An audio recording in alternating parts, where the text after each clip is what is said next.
મારું નામ ડૉક્ટર વિનોદ ત્રિભુવન થાનપી. કોલેજમાં 1/1/2018થી ઇન્ચાર્જ આચાર્ય તરીકેની ફરજ નિભાવું છું અને કોલેજમાં 1987થી લેક્ચર તરીકે ડ્યુટી જોઈન કરી અને અત્યારે ફિઝિક્સના હેડ ઓફ ડિપાર્ટમેન્ટ તરીકે કાર્ય કરું છું. આ કોલેજનું બિલ્ડિંગ 1966માં અમને નવી ગ્રેજ્યુએશન સોંપવામાં આવેલું છે. ત્યારથી આ બિલ્ડિંગ સતત કાર્યશીલ છે. આની જે કંઈ પણ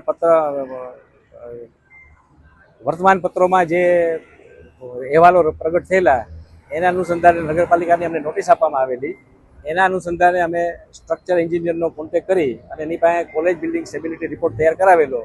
એ રિપોર્ટ મહાનગરપાલિકાને સબમિટ કરાવી આપેલો અને એના અનુસંધાને એ લોકોએ ગઈકાલે જે સીલ મારવાની પ્રક્રિયા કરી એ જો થોડો ટાઈમ આપવામાં આવ્યો હોત અમને જાણ કરીને તો વિદ્યાર્થીઓની વૈકલ્પિક વ્યવસ્થા કરવામાં અમને સરળતા પડી હોત. કોલેજની અંદર અત્યારે વિજ્ઞાન પ્રવાહમાં 214 વિદ્યાર્થીઓ અભ્યાસ કરી રહ્યા છે.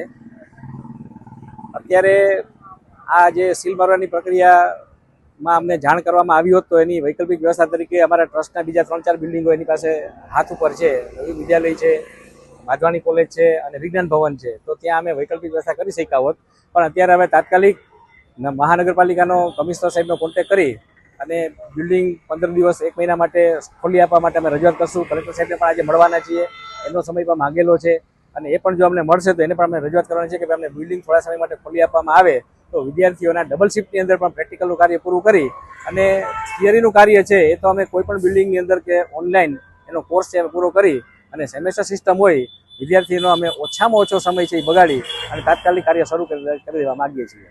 અમારે અહીંયા બીએસસી અભ્યાસક્રમ ચાલે છે. બીએસસીમાં મેજર સબ્જેક્ટ તરીકે કેમેસ્ટ્રી, બોટની અને મેથેમેટિક્સ ચાલે છે અને એમાં કુલ વિદ્યાર્થી અમારે 214 પ્રથમ વર્ષ, દ્વિતીય વર્ષ અને તૃતીય વર્ષમાં અભ્યાસ કરે છે.